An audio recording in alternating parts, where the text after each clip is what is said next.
अस्सलाम नाज़रीन, programme vision bye राजा आतिफ जुल्फ़कार के साथ आपकी खिदमत में हाज़िर हूँ। सदर ममलिकत जनाब आरिफ अलवी जिस दिन से सदर बने हैं तब से वो सदर पाकिस्तान के बजाय आले यूथ का ही सदर अपने आप को साबित कर रहे हैं। अब भी सुना है कि कुछ इरादे उनके गड़बड़ हैं और पहले भी आपको पता है एक चपेड़ों के प्रोग्राम की गूंज थी, कहीं वो काम दोबारा तो नहीं होने वाला। अल्लाह ताला खैर करे। और फिर जो साबिक DG ISI हैं लेफ्टिनेंट जनरल रिटायर्ड फैज़ हमीद, उनकी जहर खुरानी के हवाले से ख़बरें गर्दिश में हैं, उस पर बात करेंगे।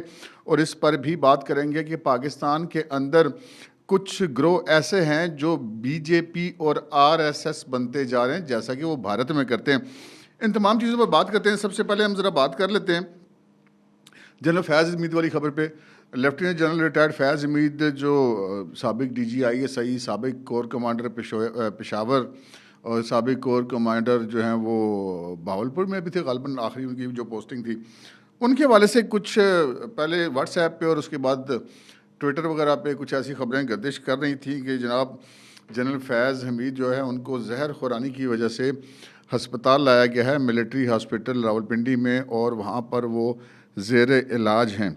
अब ये ख़बर बहुत बड़ी थी लेकिन ये सिर्फ हवा में थी, तो हमने ये कोशिश की कि इसके हवाले से हम कुछ चेक कर सकें।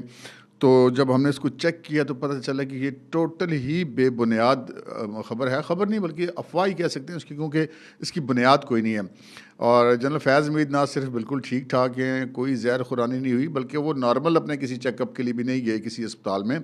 और वो हमारे ज़राए के मुताबिक वो रावलपिंडी में जो उनका घर है वहाँ पे बिल्कुल ठीक ठाक सही सलामत अपनी जैसे एक नॉर्मल लाइफ होती है उस तरह की वो गुजार रहे हैं। लेकिन बहरहाल जो आज के प्रोग्राम में बहुत जगह पे शायद हमें ये बात करनी पड़े कि हमारा ये माशरा किस तरफ जा रहा है कि हम अफवाह साजी का कारखाना बन चुके हैं, हम एक कल्ट बन चुके हैं, हम एक हजूम बन चुके हैं। मतलब क्या पाकिस्तान के माशरे में हो रहा है, ये भी उसकी एक पिक्चर है कि यहाँ पर जो नहीं अफवाह साजी की फैक्ट्रियाँ लगी हुई और मुसलसल वो अफवाहें घिरती चली जाती हैं। इससे अगली खबर की तरफ बढ़ते हैं जनाब। हमने ये देखा कि भारत के अंदर BJP और RSS के रवैये इंतहा पसंदाना और मुतशद्दद होते चले जा रहे हैं। और भारत जो अपने आप को दुनिया की सबसे बड़ा सेकुलर मुल्क कहता है, वहाँ पर किसी भी अक़लियत का जीना हराम है। वहाँ पर इन BJP ने और RSS ने जो कर रखा है, अगर कोई शख्स मुसलमान अपने घर में बेचारा मटन भी पका ले या चिकन भी पका ले तो एक अफवाह वहाँ पे फैलाई जाती है कि जी बस इसने तो वो गौ माता को काट डाला, और कोई भी तस्दीक नहीं करता और बंदे को वहाँ पे सिरे से मार दिया जाता है। हजूम के हजूम हमला आवर हो जाते हैं। लेकिन हम भारत के ऊपर क्या तनकीद करें, हमारे अपने मुल्क के अंदर ये हालत है। और जो है वो गुज़श्ता रोज़ एक वाक़या पेश आया लाहौर में, और इंतहाई अफसोसनाक वाक़या पेश आया कि कोई ख़ातून थी, मैं डेलिबरेटली उनकी तस्वीर यहाँ पर नहीं लगा रहा उन ख़ातून की, इसलिए कि वो उस लिबास के साथ जो उसने पहना है कि वो लिबास उस ख़ातून ने एक ऐसा पहना हुआ है जिसके ऊपर अरबी रस्मुल ख़त में लफ्ज़ हलवा लिखा हुआ है। अब वो बेचारी गई किसी रेस्टोरेंट में कोई फ़ास्ट फूड के कोई खाना वाना खाने, तो वहाँ पर जनाब लोग जमा हो गए और उन्होंने उस खातून को हरासान करना शुरू कर दिया कि तुमने कुरानी आयात के लिबास पहने हुए। हालांकि वो जो लिबास उसने पहना था वो किसी ब्रांड का बनाया हुआ था, और सऊदी अरब ही की किसी ब्रांड का बनाया वो लिबास था। लेकिन हमारे यहाँ तो हालत ये है ना कि वो कहते हैं कि अगर कोई बंदा अरबी ज़बान में किसी को गालियाँ भी दे रहा हो ना, तो आगे से पाकिस्तानी जो होते हैं वो कह रहे होते हैं आमीन आमीन आमीन। समझ उनको नहीं आती वो बंदा क्या कह रहा है, वो समझते हैं बस जो भी अरबी बोल रहा है वो आयतें ही पढ़ रहा है। इसी तरह जो है वो कुछ भी लिखा हो अरबी ज़बान में तो अरबी रस्मुल ख़त है भाई, एक बाकायदा ज़बान है, उसका एक रस्मुल ख़त है। अगर कोई किसी कपड़े के ऊपर अंग्रेज़ी में लिखा जा सकता है, उर्दू में लिखा जा सकता है, फ़ारसी में लिखा जा सकता है, किसी भी ज़बान में लिखा जा सकता है, तो अरबी में भी लिखा जा सकता है। तो पहले ये चीज़ चेक होनी चाहिए। लेकिन कौन चेक करता है? उस खातून के लिबास के ऊपर वो जो है वो अरबी रस्मुल ख़त में वो हलवा लिखा हुआ देखा उन्होंने, तो बस उसको वहाँ पे घेर लिया गया, माप जमा हो गया, हजूम जमा हो गया, मार दो काट दो की नारे गूंजने लग पड़े। और एक अजीब व गरीब मतलब पोजीशन बन गई। वो पहले वो खातून बैठी हुई थी और उसके बाद उसको कहा कि नहीं, जिसको बैठने नहीं देना इसको खड़ा कर दिया जाए। और वो डरी सहमी हुई सी मुँह में हाथ रखे हुए वो खड़ी थी। फिर वहाँ पर पुलिस ने मुदाखलत की, और पुलिस ने जो मुदाखलत की तो SHO आया। उसके बाद ख़ातून एक ASP हैं शहर बानो उनका नाम है, वो वहाँ पर पहुँची और उन्होंने हजूम को जो कंट्रोल किया और उस हजूम के अंदर दाद देनी चाहिए उन खातून ASP की जिन्होंने इंतहाई दिलेरी से उस हजूम के अंदर घुस कर उस खातून के ऊपर कपड़ा डाल के, ताकि लोग मज़ीद मुश्तिल ना हो उसके कपड़े देख कर, और उसको उस हजूम से निकाल के थाने लेगी। लेकिन वहाँ पर एक काम किया गया जिस पर बहुत सारे लोग एतराज़ कर रहे हैं। काम ये किया गया कि वो जो लोग थे बड़े मुश्तिल थे, उनमें बहुत सारे जो है वो लंबी लंबी दाढ़ियों वाले मौलवी हज़रात भी थे। अब पता नहीं दाढ़ी वाले, अब हर बंदे को तो मौलवी कहा जा सकता है ये नहीं कहा जा सकता, लेकिन बहरहाल वो वहाँ पर थी और उन लोगों के उस खातून को ये कहा ASP ने कि जी आप इनसे माफ़ी मांग ले। उस खातून ने माफ़ी मांगी और वो उनको वहाँ से निकाल के ले गई। बहुत से लोग इस चीज़ पे एतराज़ कर रहे हैं कि जी जो वो खातून है उनसे माफ़ी क्यों मंगवाई ASP ने। अब ये बात असूली तौर पे तो बिल्कुल ठीक है कि उस खातून ने जब कोई जुर्म नहीं किया तो वो माफ़ी क्यों मांगे। मतलब कोई पाकिस्तानी, कोई मुसलमान तो ये जुर्रत नहीं कर सकता कि किसी कुरानी आयत की इस तरह तौहीन की जाए, और उस खातून ने भी यकीनन नहीं की। बस उसका कसूर सिर्फ ये था कि वो एक अरबी रस्मुल ख़त वाले लिबास को वो पहन कर आ गई थी। अब ये उस खातून को भी देखना चाहिए, ये इसकी गलती नहीं है, लेकिन उसको इस हवाले से मुहतात रहना चाहिए कि हम जिस माशरे में रहते हैं वहाँ पर अगर आपने वो अरबी ज़बान में कोई गाना भी लिखा हो ना, तो लोग उसको भी उठा के चूमना शुरू कर देते हैं। तो अगर चूमना शुरू कर देते हैं तो फिर वो हमलावर भी हो सकते हैं। अब उस खातून ASP को जो IG पंजाब है, उन्होंने एक पुलिस मेडल देने का ऐलान किया है, और लेकिन उन पर लोग तनकीद कर रहे हैं कि जी वो देखें उसने उस खातून से माफ़ी क्यों मंगवाई, उस खातून का कसूर कोई नहीं था। बिल्कुल ठीक बात कह रहे हैं, लेकिन एक मॉब को कंट्रोल करना था, एक हजूम के इश्ताल को ठंडा करना था। तो उस जो ASP ने जब देखा कि मैं इसको इस तरह नहीं निकाल के ले जा पाऊँगी, इस खातून की जान को ख़तरा है, तो उसने ये हरबा इस्तेमाल किया। अब यहाँ पे ये कहा जा सकता है कि जी पुलिस जब पहुँच गई थी तो फिर इस हरबे को इस्तेमाल करने की क्या ज़रूरत थी। बिल्कुल बात ठीक है, लेकिन इस चीज़ को भी ज़हन में रखिए कि जब इस तरह का एक बेकाबू हजूम मौजूद होता है ना, और वहाँ पे अगर पुलिस उस खातून से माफ़ी ना मांगने को कहती और उसको वैसे निकालने की कोशिश करती, तो एक नई आवाज़ लग जानी थी। ये पुलिस भी साथ मिली हुई थी। फिर क्या होना था, अगर कोई वहाँ पर लोग ज़्यादा हो जाते, मज़ीद बढ़ जाते, हालात बिल्कुल आउट ऑफ कंट्रोल हो जाते, तो क्या होता, उस खातून के साथ पुलिस वालों को भी मार दिया जाता। ये हमारे माशरे की एक ऐसी हकीकत है जिसे हमें तस्लीम करना चाहिए। ये माशरा हमारा इंतहा पसंदी की तरफ बहुत ज़्यादा जा रहा है और बिला सोचे समझे जा रहा है। यहाँ पे उलमाए कराम को भी जो है वो इस चीज़ पर गौर करना चाहिए कि बजाय इसके कि वो अपने फॉलोअर्स को इस चीज़ की तालीम दें, उनको कि वो उनको अरबी पढ़ना लिखना भी सिखाएं, ताकि वो ये पढ़ने के काबिल होंगे ये जो लिखा हुआ है ये कुरानी आयत नहीं है, ये कोई और अल्फाज लिखे हुए हैं।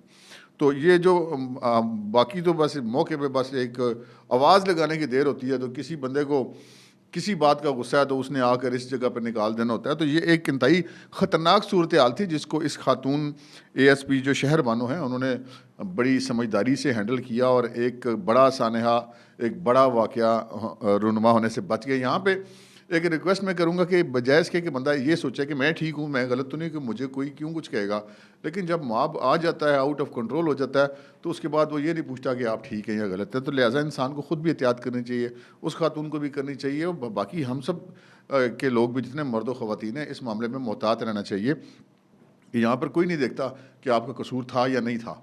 यहाँ पर तो एक अफसोस की बात है कि हमारे माशरे में ये कल्चर गलत तौर पे फैल गया हुआ है। इसी तरह का एक और वाक़या हुआ, और वो भी वाक़या इसी तरह अदम बर्दाश्त और तशद्दुद के हवाले से है।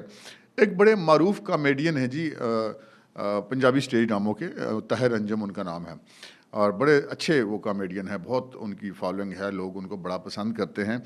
और कॉमेडियन ताहिर अंजुम जो है वो सियासी तौर पे पाकिस्तान मुस्लिम लीग नवाज़ को जो है वो सपोर्ट करते हैं। वो अपने प्रोग्राम्स भी करते हैं, अपना व्लॉग भी करते हैं, और झुकते शुकते भी करते रहते हैं, जैसा कि कॉमेडियंस का तरीक़ाकार होता है।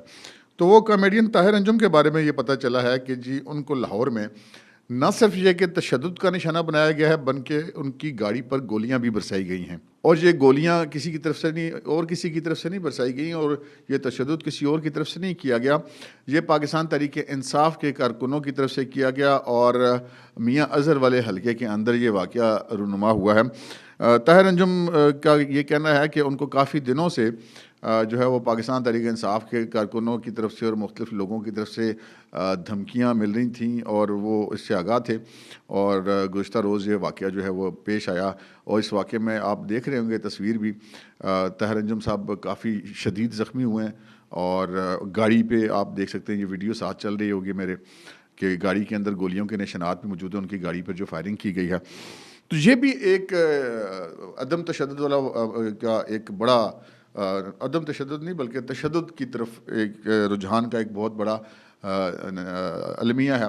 इससे पहले आपको याद होगा जब ख्वाजा साद रफ़ीक साहब इलेक्शन में नाकाम करार दिए गए और सरदार लतीफ़ खोसा कामयाब करार दिए गए, तो जो ख्वाजा साद रफ़ीक थे उन्होंने जो है वो अपनी शिकस्त को तस्लीम भी किया और सरदार लतीफ़ खोसा को मुबारक भी दी और अपने वर्करों को कहा कि जी बिल्कुल ये बड़ा अच्छा तरीका है। लेकिन उसी रात ये हुआ कि ख्वाजा साद रफ़ीक ने जिस पार्टी के लोगों को मुबारकबाद दी थी, उसी पार्टी के लोगों ने ख्वाजा साद रफ़ीक के एक्सपोर्टर के घर पर हमला कर दिया और वहाँ पर तोड़ फोड़ की और लोगों को तशद्दुद का निशाना बनाया, जो कि एक इंतहाई ख़तरनाक रुझान है जो पाकिस्तान तहरीक इंसाफ की तरफ से आ रहा है। लेकिन पाकिस्तान तहरीक इंसाफ के कारकुनों से गिला नहीं किया जा सकता, इसलिए कि उनकी तरबियत ही ऐसे की गई। उनका लीडर भी यही कहता है, यही करो, मारो मर जाओ, और उनके जो बी क्लास की लीडरशिप है वो भी सारे इसी चीज़ पे बिलीव करते हैं। लेकिन ये मामला ऐसे चलेगा नहीं जी। ये अगर मतलब हर अमल का रद्द-ए-अमल होता है, कहीं ऐसा ना हो जाए खुदा न खास्ता इस मुल्क के अंदर कि यहाँ पर किसी बंदे को अगर पाकिस्तान तहरीक इंसाफ के लोग दूसरों पर हमला कर सकते हैं तो दूसरी पार्टियों के लोग भी उन पर हमला कर सकते हैं। तो ये इस तरह नहीं होना चाहिए। हमने जो 90s की जो दिहाई देखी हुई है जिसमें बड़ी शदीद मुखालफत थी PMLN में और पाकिस्तान पीपल्स पार्टी में, लेकिन वो देखें नारे भी लगाते थे, लड़ते भी थे, एक दूसरे के खिलाफ केसेस भी बनाते थे। लेकिन जब पार्लियामेंट की कार्रवाई होती थी तो नवाज शरीफ साहब और मोहतरमा बेनज़ीर भुट्टो एक दूसरे को मुबारकबाद भी दिया करते थे और हमारे जो सियासी ज़ुमा हैं वो एक दूसरे की गमी खुशी में भी शरीक होते थे। सियासी मुखालफत अपनी जगह पे होती थी, लेकिन जब से इमरान फैक्टर पाकिस्तान की सियासत के अंदर आया, ना इमरान खान किसी की गमी खुशी में जाता है, ना अपने किसी फॉलोअर को जाने देता है और कहता है कि इनके रिश्ते मत करो, इनका घिराव करो, इनका जलाओ करो, इनको ये करो वो करो। तो फिर यही होना है जो हो रहा है। तो ये जो है हम कह सकते हैं कि ये पाकिस्तान के अंदर जो है ना, ये जो उलमाए किराम से दरख्वास्त है कि वो जब मदारिस के अंदर तदरीस होती है तो उनको अरबी ज़बान वैसे भी सिखाएं, कुरान पाक से हट के भी, और जो कुरान पाक की जो सिर्फ रटे वाला सिस्टम ना करें, उनको बताएं भी कि इसके अंदर तालीम क्या है, ये बड़ा ज़रूरी है, वरना ये माशरा इस तरह आगे नहीं चल पाएगा। तो ये हम जो है वो ऐसा लगता है जैसे पाकिस्तान के अंदर भारत की तरह BJP और RSS जो है वो वाला सिलसिला यहाँ पे शुरू हो गया, तो पाकिस्तान इन चीज़ों का मुतहम्मल नहीं हो सकता।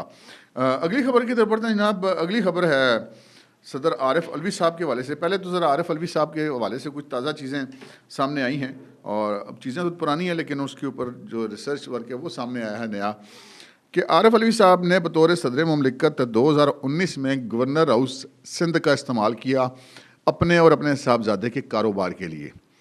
उन्होंने अपनी सरकारी पोजीशन और गवर्नर हाउस सिंध दोनों का इस्तेमाल किया अपने ज़ाती कारोबार को बढ़ाने के लिए। और एक कुछ तंजीम है जनाब, बैनुल-अक़वामी NGO है या जो भी इदारा है, ब्रिंगिंग स्माइल वो है, और उसके साथ ये है उनका ब्रिंगिंग स्माइल नामी तंजीम के साथ उन्होंने $25 मिलियन का माहिदा किया। वहाँ पर साइन हुए गवर्नर हाउस में।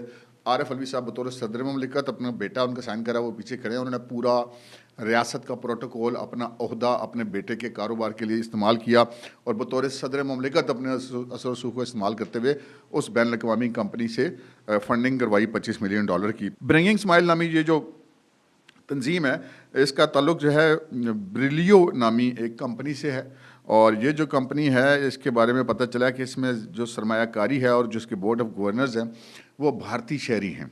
अब पाकिस्तान की मुसल्लह अफवाज का कमांडर इन चीफ होता है जो सदर पाकिस्तान होता है, और पाकिस्तान की मुसल्लह अफवाज के जो कमांडर इन चीफ का जो बेटा है वो भारतीय शहरियों की सरमायाकारी से चलने वाले इदारे से फंडिंग लेता है, और कमांडर इन चीफ साहब वहाँ पर खड़े होकर उसको इंडोर्स करते हैं, और अपना सदर मुमलिकत होते हुए भी वो अलवी डेंटल से जो उनका इदारा है उसके साथ वो मुंसलिक रहते हैं, जो कि सरासर कॉन्फ्लिक्ट ऑफ इंटरेस्ट है।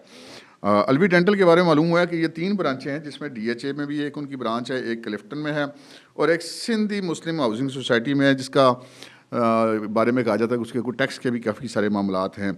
इसी तरह आरिफ अलवी साहब ने बतौर सदर मुमलिकत अपने कराची वाले घर को जो है वो उन्होंने अपना कैंप ऑफिस करार दिया हुआ था सदर का, और वहाँ पर हर वक्त 8 से 10 सरकारी गाड़ियाँ, 2 अदद BMW गाड़ियाँ उनके साहबजादे और उनकी बहू के ज़ेर इस्तेमाल रहते थे, जिनके तमाम तरह खराजात जो हैं वो सदर हाउस जो है वो बर्दाश्त करता था। सदर आरिफ अलवी ने अपना जो दौर गुजारा है वो एक मतलब युद्धयापे से भरपूर दौर उन्होंने गुजारा है। उन्होंने एक लम्हे के लिए भी ना अपने आप को सदर पाकिस्तान समझा है और ना ही सदर पाकिस्तान की तरह एक्ट किया है। उन्होंने अपने आप को इमरान खान का मुलाजिम और PTI का कारकुन नहीं समझा। उस बंदे ने एक दिन के लिए भी अपने आप को सदर ममलिकत ना समझा है और ना ही उसके किसी एक्ट से लगा कि वो सदर ममलिकत है। अब मैं आपको मिसालें देता हूँ। ये जब ड्रामेबाजी, तो आपको पता है ना PTI भी ख़त्म है।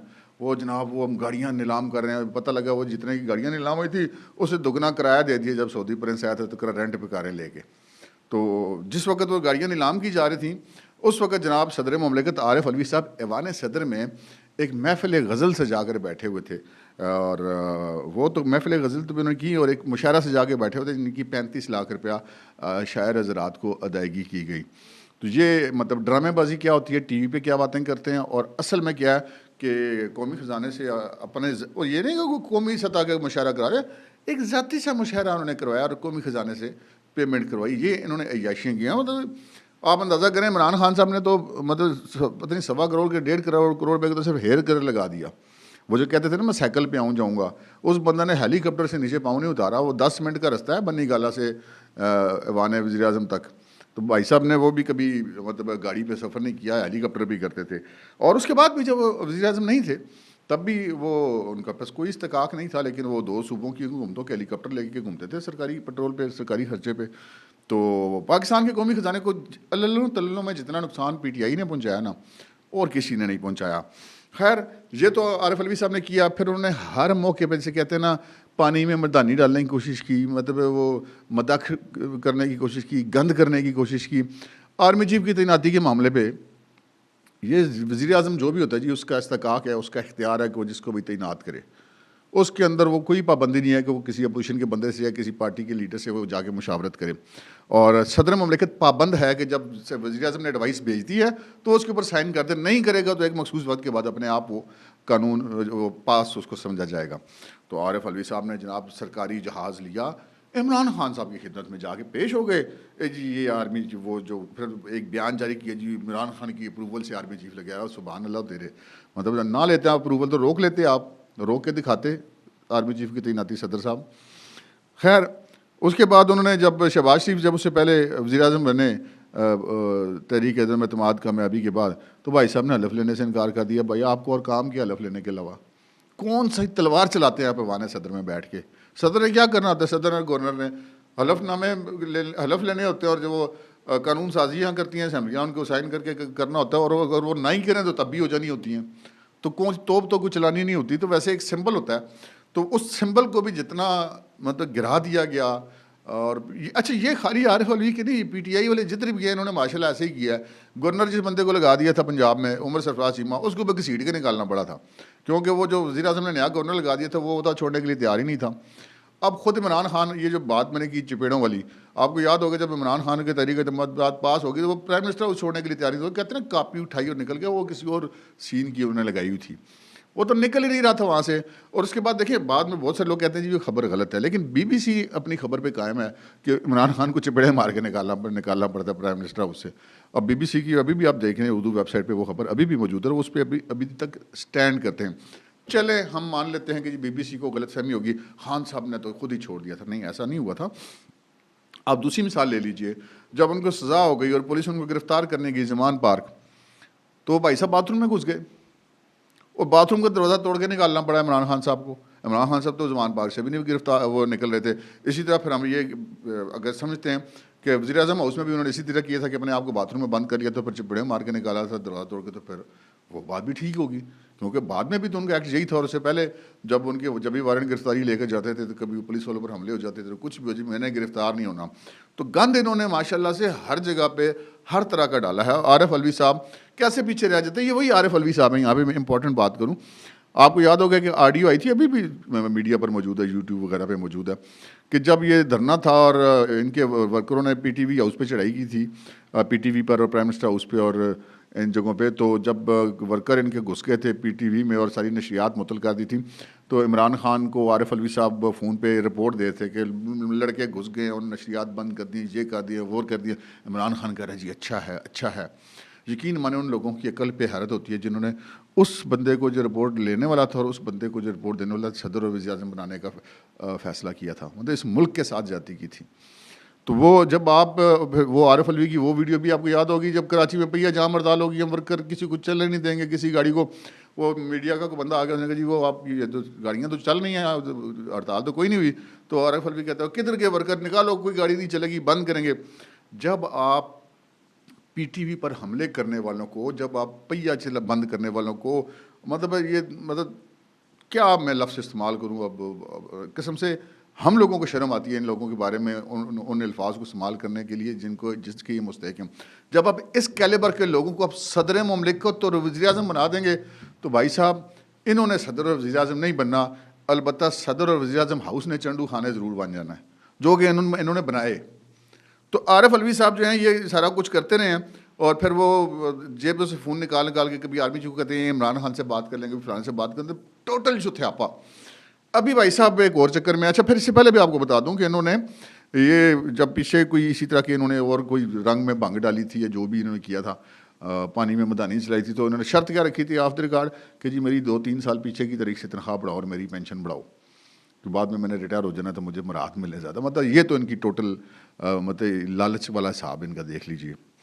खैर ये जब आरिफ अलवी साहब ये सारा कुछ करते रहें, तो अब ये पता चला है कि जी आरिफ अलवी साहब अब सदर मुमलिकत का जो है ना वो इंतखाब नहीं होने देना चाहते। क्यों नहीं होने देना चाहते? अब ज़राए का ये कहना है कि जी आरिफ अलवी साहब अब असम्बली का इजलास नहीं बुलवाना चाहते। अब इलेक्शन हो गया ना, असम्बली का इजलास बनाना है, नए स्पीकर डिप्टी स्पीकर बनेंगे, नया वज़ीर आज़म बनेगा, तो इलेक्टोरल कॉलेज पूरा होगा, फिर सेनेट का इलेक्शन होगा और उसके बाद फिर सदर का इंतखाब होगा। अब आरिफ अलवी साहब तो अभी डेली वेजेस वाले सदर हैं, अपनी मुद्दत तो ये पूरी कर चुके हैं, ये तो अब उस वक्त तक बैठे हुए ना जब तक कि नया सदर नहीं आता। अब नया सदर जब तक नहीं आएगा, आरिफ अलवी साहब के वो कैंप ऑफिस वाले उनका बेटा वो भी गाड़ियों में मौजें करते रहेंगे, फिरते रहेंगे BMW में, और इधर भी इनकी भी मतलब मौजें लगी रहेंगी। तो अब ये कहते हैं कि काम ना हो, ये जवाज़ ये तलाश कर रहे हैं कि जी इलेक्टोरल कॉलेज नहीं पूरा होगा सदर का, तो कैसे होगा इलेक्टोरल कॉलेज, कैसे नहीं पूरा होगा कि अगर ये असम्बली का इजलास नहीं बुलाएंगे, और इजलास से क्यों नहीं बुला रहे, ये इस जवाज़ पर इजलास नहीं बुला रहे कि जी उन मखसूस नशस्तों का अभी फ़ैसला नहीं हुआ जो कि चंद एक का होना बाकी है, वो जो इनकी मौजूदा जमात है PTI वालों की क्या सुन्नी इत्तेहाद कौंसिल। अच्छा, अगर उस पहली बात तो ये है कि अगर उनकी वो सारी सीटें भी PTI को दे दी जाएँ, सुन्नी इत्तेहाद कौंसिल को दे दी जाएँ, तब भी उसके रिजल्ट्स पे ना कोई फ़र्क नहीं पड़ता, ना वज़ीर आज़म के इलेक्शन पे, ना ही सदर के इलेक्शन पे, कोई फ़र्क ही नहीं पड़ता, पहली बात। दूसरी बात ये है कि अगर अब ये इरफान कादर साहब को मैं सुन रहा था टीवी के ऊपर, वो ये फरमा रहे थे कि अगर असम्बली का इजलास ना बुलवाए सदर और किसी एक पार्टी के पास 169 से ज़्यादा वोट हों, तो फिर स्पीकर कौमी असम्बली भी इजलास तलब करके तो वो हुकूमत साजी का अमल आगे बढ़ा सकता है। तो भाई साहब जब आपके बगैर भी काम चल जाना है, तो आप ये हरकतें ज़रूर करके मतलब खज्जल होके जाना है, कौम को भी ज़लील करना है, ख़ुद भी ज़लील होना और फिर जाना है। दुनिया में एक तमाशा बनाना है कि जी पाकिस्तान का सदर मुमलिकत उसको किसी से निकाला गया, ये चपेट प्रोग्राम से निकाला गया, या मतलब हम नहीं चाहते कि ऐसा हो किसी के साथ, लेकिन वो तुले बैठे हैं, क्या करें। पता चला कि वो अपने कानूनदानों को बुला रहे हैं। कानूनदानों की हालत ये है कि उनको ये नहीं पता कि वोट डालने का तरीका क्या है, उनको ये नहीं पता कि अब वो सदर मुमलिकत दावत नहीं देता होता, वो खोसा साहब कहते सदर मुमलिकत दावत दे, अब उसका अख्तियार नहीं है सदर का। तो इस लेवल के कानूनदानों को ये बुला के मशवरे करते फिर कि मैं किस तरीके से इस मामले को लिंगर ऑन करूँ। तो लिंगर ऑन तुम फिर कर लो जी, अगले फिर करा लेंगे जिन्होंने कराना है। तो ये जनाब आरिफ अलवी साहब की प्लानिंग सामने आई है, और अब ये देखते हैं कि इस हवाले से क्या मामला है। मामला जिन्होंने आगे सारा काम चलाना उनको पता है कि ये आरिफ अलवी साहब ने क्या करना है। अगर मेरे जैसे मतलब एक आम रिपोर्टर को पता है तो फिर पाकिस्तान को चलाने वालों को भी पता है कि फिर काम कैसे चलता है। फिर सिस्टम अपने आप हरकत में आता है। जब सिस्टम अपने आप हरकत में आएगा तो उस चक्की में पिस जाएंगे। तो आरिफ अलवी साहब जिस दिन आप सदर नहीं होंगे ना, आपका क्या ख्याल, आप नहीं जाएंगे तो आप रहेंगे सदर? ऐसा मुमकिन नहीं है। आपको बहरहाल सदारत कसरत सदारत से रुखसत होना ही पड़ेगा, चाहे आप गार्ड ऑफ ऑनर लेकर रुखसत हों, चाहे आप फिर उस तरह से रुखसत हों जिस तरह से वो BBC वाले स्टोरी में वो अपने स्टैंड करते हैं। तो उसके बाद फिर क्या होगा, आपको इस्तिस्ना कानून से तो उसी दिन तक है ना जिस दिन तक आप सदर हैं। तो जिस दिन आप सदर नहीं होंगे तो फिर आप किधर जाएंगे? ये जितनी आपने गैर कानूनी हरकतें की हुई हैं, तो फिर ये जो भी जहाँ जहाँ पे भी कानून का जो जो कुछ बनता है वहाँ पर वो कुछ करना पड़ेगा। तो वैसे शहबाज शरीफ साहब भी अगर वज़ीर आज़म बन जाते हैं तो वो भी, उनको भी अब होम्योपैथिक अगर वज़ीर आज़म रहेंगे तो इस तरह काम नहीं चलेगा भाई साहब। जिसने जो जो कुछ किया ना, हुकूमत को भी फिर अपना काम करना चाहिए। तो ये जनाब अली सूरत हाल है। और आज के दिन बड़ा इंपॉर्टेंट है। मरीम नवाज शरीफ जो हैं वो वज़ीर आला पंजाब की उम्मीदवार हैं। पाकिस्तान की तारीख में किसी भी सूबे की पहली वज़ीर आला वो बनने जा रही हैं। बहुत सारी उनसे लोग तवक्कुआत करें, लेकिन उनके इम्तहान भी बहुत बड़े बड़े हैं। जिस तरह ये ताहिर अंजुम के साथ वाक़या हुआ, ये भी मरीम नवाज के लिए चैलेंज यानी मुसीबत है कि मतलब इसको इग्नोर करेंगे तब भी गलत बात है कि अपनी पार्टी भी डीमोरलाइज होती है और ज़्यादती भी है और इंसाफ भी नहीं मिलेगा। अगर वो इसमें इंसाफ देती हैं तो तब नया तमाशा खड़ा होगा। तो इसी तरह अब ये रावलपिंडी पुलिस में भी इसी तरह ये गुज़श्ता 3-4 दिन के अंदर पब्लिक पर तशद्दुद करने की पुलिस की 5-6 वीडियोज़ आ चुकी हैं सिर्फ रावलपिंडी के अंदर। तो इसका मतलब ये है कि यार जो बंदा अवाम को पुलिस मारेगी, पुलिस को फिर आगे फ़ौज मारेगी, फिर जिसका जो दिल करेगा वो करेगा। फिर इस तरह तो स्टेट नहीं चलती। तो यहाँ पे सेंस प्रिवेल करनी चाहिए। एक हमारे पास आखिरी मौका है कि हम इस हजूम को एक कौम बना लें तो बड़ी बात होगी, वरना ये गुस्सा बढ़ता रहेगा और पाकिस्तान जैसा 25 करोड़ आबादी का मुल्क जो कि एटमी ताकत भी है, उसका इस तरह गैर मुस्तकम होना जो है वो ना हमें वारा खाता, ना ही दुनिया को वारा खाता। तो देखते हैं मरीम नवाज शरीफ कैसी वज़ीर आला पंजाब साबित होती हैं, क्योंकि मुल्क भर में चैलेंजेस हैं, लेकिन सबसे ज़्यादा चैलेंजेस जो उसी सूबे में जो पाकिस्तान का सबसे बड़ा आबादी वाला सूबा है। अब तक के लिए इतना ही, इजाज़त दीजिए, अल्लाह हाफ़िज़।